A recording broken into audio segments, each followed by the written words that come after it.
प्रकाश पंत साहब, आज के लिए आप सभी का बहुत शुक्रिया। कल हम फिर जहां से आज हम अपना ये ऑपरेशन छोड़ रहे हैं, कल इसी जगह से और आगे आपको लेकर चलेंगे और ये समझाने की कोशिश करेंगे कि किस तरह से नेपाल की सरजमी का इस्तेमाल भारत के खिलाफ हो रहा है और इसे कैसे रोका जाए। हम कल सॉल्यूशन भी बताएंगे। आज बस इतना ही। आपके अपने चैनल समाचार प्लस पर खबरों का सिलसिला लगातार जारी है। नमस्कार।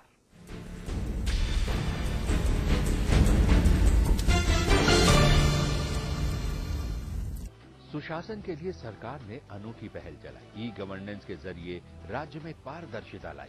1.5 लाख से ज्यादा राज्य कर्मचारी होंगे लाभान्वित। ई कोष से उन्हें मिलेगी 5 साल के वेतन, पीएफ और टैक्स की पूरी जानकारी।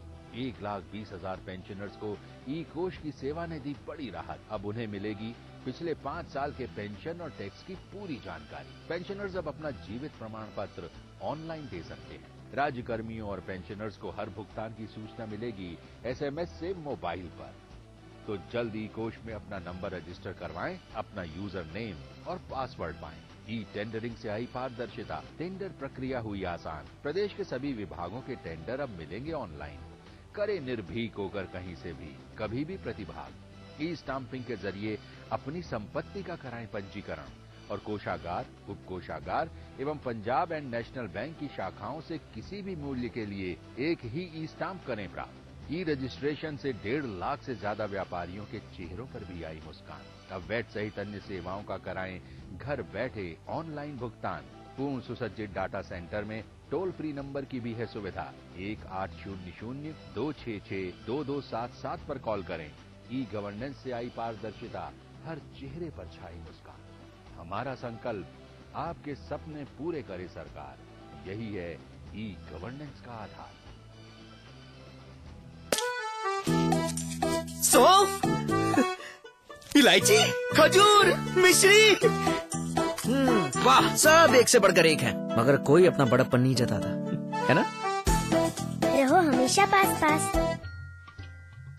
बस सब ठीक से हो गया है, चलो हम सब घर चलते हैं। अरे पर डॉक्टर साहब ने तो रुकने को बोला था। कोई जरूरत नहीं, जल्दी चलो।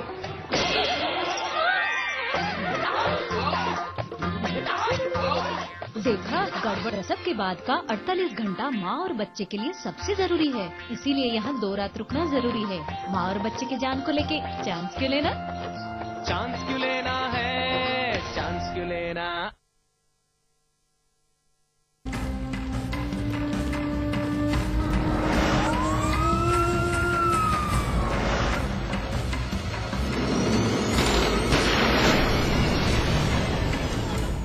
नमस्कार, मैं हूं परवीन साहनी। हमारा मकसद है एक भयमुक्त समाज देना, जुर्म की हर उस दस्तक से आपको आगाह कराना, हर वो चेहरा बेनकाब करना जो आपका गुनहगार है। और आज हम एक बार फिर हाजिर हैं जुर्म की काली दुनिया के उन चेहरों का एनकाउंटर करने के लिए। देखते रहिए एनकाउंटर। झूठी इज्जत, झूठी शान और इसको बरकरार रखने के लिए इंसान किसी भी हद तक गुजर सकता है, इंसानियत का खून बहा सकता है, चाहे अपनों का ही लहू क्यों ना बहाना पड़े। ताजा मामला गाजियाबाद से जुड़ा है, जहां एक परिवार अपनी ही लाडली के सुहाग का दुश्मन बन बैठा। इश्क एक इबादत, मोहब्बत एक पाक रिश्ता, प्यार में सब जायज, यहाँ सब कुछ कुर्बान। लेकिन ये राह नहीं आसान, क्योंकि मोहब्बत के दुश्मन हजार।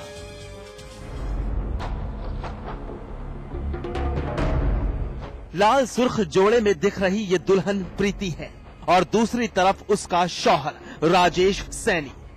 दोनों शादी के लिबास में बेहद खूबसूरत दिख रहे हैं।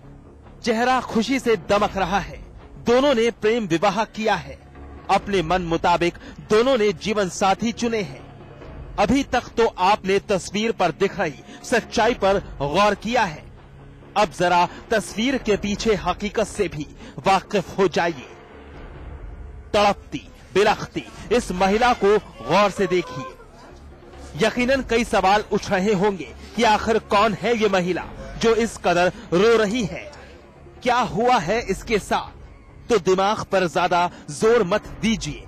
ये महिला प्रीति है जो अपने शौहर की खातिर तड़प उठी है। राजेश पर हमला हुआ है, जरा इस मंजर को भी देखिए। अस्पताल में खून से लथपथ पड़ा ये शख्स राजेश ही है। सर पर गहरे जख्म के निशान हैं, कई टाके लगे हैं। खुदा की रहमत थी, बाल बाल बचे हैं। राजेश के जान के दुश्मन कोई और नहीं बल्कि प्रीति के परिवार वाले हैं। आप खुद ही प्रीति के ये अल्फाज सुनिए। 17 मई को तब से मेरे घर वाले बोल रहे थे कि तुझे और तेरे पति को ससुराल वालों को जान से मार देंगे। तो मेरे ससुर ने मुझे कुछ दिनों के लिए बाहर रख दिया। फिर है ना ये लोग ड्रामे करने लगे कि है ना उसे बुला लो, हम कुछ नहीं कहेंगे। ये कुछ दिन तो शांत रहे। और है ना मेरे पति जब जॉब पे जाते चौधरी मोड़ पे रास्ता में रुकता है, वहाँ पे मेरे चाचा के लड़का और 2-4 लड़के और होते हैं, कुछ न कुछ लेके खड़ रहते थे। मंचे वो उनसे बोल लेते, मुझसे बोल लेते, वो कहना तेरे भाई है ना वहाँ पे खड़े रहते हैं। मुझे लगता नहीं है कि कुछ ठीक हो जाएगा। राजेश और प्रीति ने जवानी की दहलीज पर कदम रखते ही इश्क कर लिया। इश्क परवान चढ़ा और दोनों ने शादी करने का फैसला कर लिया। लेकिन प्रीति इस बात से अनजान कि उसके परिवार के लोग इस रिश्ते के खिलाफ हैं। फिर भी प्रीति ने इसकी कोई परवाह नहीं की और प्रीति ने राजेश को अपना जीवन साथी स्वीकार कर लिया। तस्वीर में दिख रहा ये मैरिज सर्टिफिकेट, जिसके मुताबिक दोनों ने पिछले साल शादी की थी। आज वो जॉब पे से आ रहे थे 7 बजे करीब, तो है ना बस वो गेट तक ही आए थे। मेरा घर है ना वापस बस वहाँ तक ही आए थे, है ना। और है ना मेरे चाचा वाचा सब ने इन्होंने तो बहुत मारा, वो बहुत जख्मी है। मेरे पापा मेरे चाचा वाचा सब उन्हें बचाने गए ना, उन्होंने भी बहुत मारा। कितने लोग घायल हैं इसमें टोटल? एक की बहुत सीरियस हालत है। हर के चाचा वो तो दिल्ली में है और मेरे ससुर और मेरे 2 चाचा यहीं बंद कर लिए जबरदस्ती। मैं ना कल भी यहाँ पर आई थी रिपोर्ट कर। आपके पति की हालत कैसी है? बहुत ज्यादा टाके लग रहे, खून बह रहा। देखो मैं उसको अकेले लेके गई थी, पत्थर बचा। गाजियाबाद का सिहानी गेट, जहां से अक्सर राजेश का निकलना होता था। तारीख 20 जनवरी 2013। राजेश अनजान कि रास्ते में प्रीति के परिवार वाले मौत बनकर उसका इंतजार कर रहे हैं। प्रीति के भाइयों ने देखते ही उस पर फायरिंग की और पत्थरों से वार शुरू कर दिया। और जब राजेश के परिवार वालों ने बीच बचाव किया तो प्यार के दुश्मनों ने उनको भी नहीं बख्शा। रास्ते में ड्यूटी से आ रहा था ये लड़का, ड्यूटी से घर के बाहर पकड़ा गया और इसके ऊपर धारदार हथियार से जब हम पहुंचे मोहल्ले में भगदड़ सी मची। जब देखा कि क्या हो गया, लोगों ने शोर मचाई बचाओ बचाओ। तो हम भी पहुंचे तो हमने देखा कि लड़का लल्लुआन था, इसके 2 जने और थे वो भी लल्लुआन थे। तो मतलब ऊपर से छत के ऊपर मकान के नीचे ही इनके ऊपर हत्या का प्रयास किया गया। कितनी दूरी पे इन लोगों का घर है? इनका घर जाते 25 मीटर 30 मीटर के आसपास घर है। कब से ये विवाद चल रहा है? जब से शादी। जाहिर है प्रीति और राजेश को प्यार की कीमत चुकानी पड़ रही है। वहीं इस मामले में पुलिस ने 10 लोगों को हिरासत में लेकर तफ्तीश कर रही है। लेकिन आपसे एक सवाल कि आखिर क्यों झूठी शान की खातिर अपने ही अपनों का खून बहाने पर आमादा हैं। बदियू जमा, गाजियाबाद, समाचार प्लस। अंबेडकर नगर का अकबरपुर थाना पुलिस को एक फोन कॉल आया।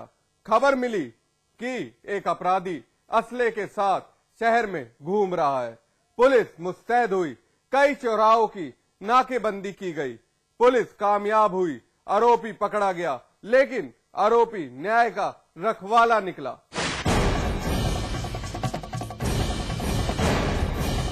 थाना अकबरपुर, जनपद अंबेडकर नगर। थाने के बाहर पुलिस के मुलाजिम कागजी कार्रवाई में जुटे हुए हैं। अब जरा कोतवाल साहब की मेज की तरफ चला जाए। कुछ देख रहे हैं आप? सफेद कपड़े में सील बंद ये सामान मौत का सामान है। पल भर में किसी की जिंदगी ले लेता है। 7.65 का माउजर, 315 बोर का तमंचा, और सफेद कपड़े में ही सील बंद 10 जिंदा कारतूस और मेज के करीब ही खड़ी ये पल्सर बाइक। जहन में ये सवाल जरूर उठ रहे होंगे कि आखिर कौन है इसका वारिस।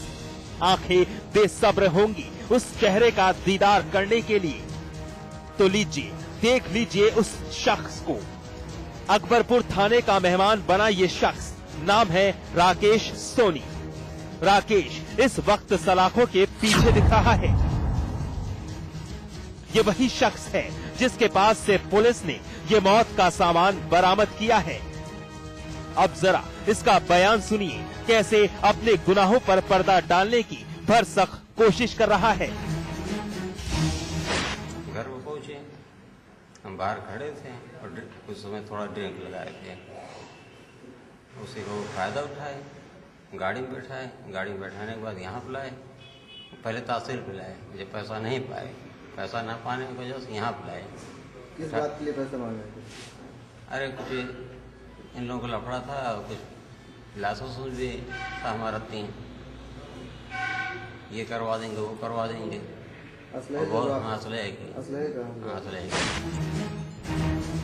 पुलिस के मुताबिक अकबरपुर थाने को इत्तला मिली कि अकबरपुर तहसील तिराहे पर एक अपराधी आने वाला है। पुलिस हर आने जाने वाले की तलाशी ले रही थी, लेकिन इसी दौरान एक शख्स पल्सर पर सवार होकर गुजर रहा था। पुलिस ने शक के बिना पर जब युवक की तलाशी ली तो पुलिस दंग रह गई। पेशे से राकेश एक वकील, कानून का रखवाला निकला, लेकिन उसके पास से असलहा बरामद हुआ। सूचना के आधार पर पल्सर गाड़ी से कोई बदमाश आ रहा है, उसके पास अवैध असलहा है। इस पर जो सूचना मिली, जिस पर एक टीम भेजी गई थी थाने से, और उन्होंने तलाशी लिया तहसील किराए पर, तो ये 315 बोर का एक कट्टा, एक कारतूस और एक मौजर 7.65 और 2 मैगजीन, इसमें 6-7 कारतूस से बरामद हुआ है, जिस पर इनको कब्जे में लेकर के और मुकदमा कायम किया गया है। फिलहाल पुलिस राकेश के खिलाफ मुकदमा दर्ज कर जेल भेजने की तैयारी में जुटी है। वहीं राकेश अपने ऊपर लगे इल्जामों को सिरे से खारिज कर रहा है। अगर वाकई पुलिस ने राकेश को फंसाया है तो सवाल उठता है कि आखिर किसका है ये मौत का सामान, कौन है इसका असली वारिस। अगर राकेश आरोपी है तो क्यों बन गया कानून का रखवाला, एक कानून का मुजरिम।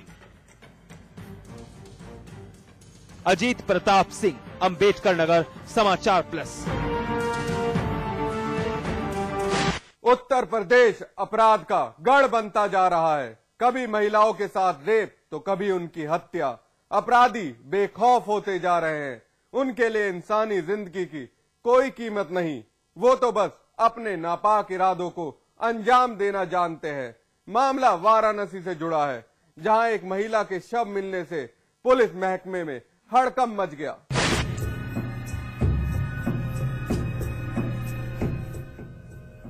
सड़क पर लोगों का जमावड़ा, बेकरार हर शख्स की नजर। क्यों थम गए बढ़ते कदम? क्या देख लिया राहगीरों ने? एक टकी लगाए, एक ही तरफ नजरें गड़ी हुई हैं। पुलिस के मुलाजिमों ने दस्तक दी है। मामला संगीन दिखता है। सीढ़ियों से छत की तरफ बढ़ती डॉग स्क्वाड टीम। चलिए हम भी उस तरफ रुख करें। कोई ऊपर से देख रहा है तो कोई मकान के नीचे खड़ा है। छत पर पुलिस पहुंच चुकी है। अब जरा इस मंजर को देखिए। छत की जमीन पर पड़ा महिला का शव औंधे मुंह पड़ा है। एक पैर में जूता, पास में एक पर्स। महिला कांस्टेबल शव को पलट रही है। पूरे इलाके में कोहराम मचा है। ये मकान एक बॉयज हॉस्टल है, लिहाजा पुलिस ने उन सभी लड़कों के बाहर निकलने पर पाबंदी लगाई है। क्षेत्र में एक विश्वकर्मा जी का हॉस्टल टाइप का मकान है, जिसमें कुल 12-13 लोग रहते हैं, जिसमें भेल के कर्मचारी हैं, मैनेजमेंट स्कूल के छात्र हैं और अंध विद्यालय के भी 2 बच्चे रहते हैं। इसी हॉस्टल की एक छत पर जो बाहरी हिस्से में है, एक लड़की की डेड बॉडी मिली है। शरीर पर चोट के कोई निशान नहीं है। उम्र लगभग 25 साल के आसपास है। इसके पास एक मोबाइल फोन मिला है और जिन नंबरों पर इसके द्वारा कॉल की गई है उनका डिटेल प्राप्त किया। वाराणसी का शिवपुर थाना, इलाका तरना। पुलिस ने महिला के पर्स से एक मोबाइल बरामद किया है। शव की शिनाख्त नहीं हुई है। पुलिस का मानना है कि महिला खुद ही यहां तक पहुंची है।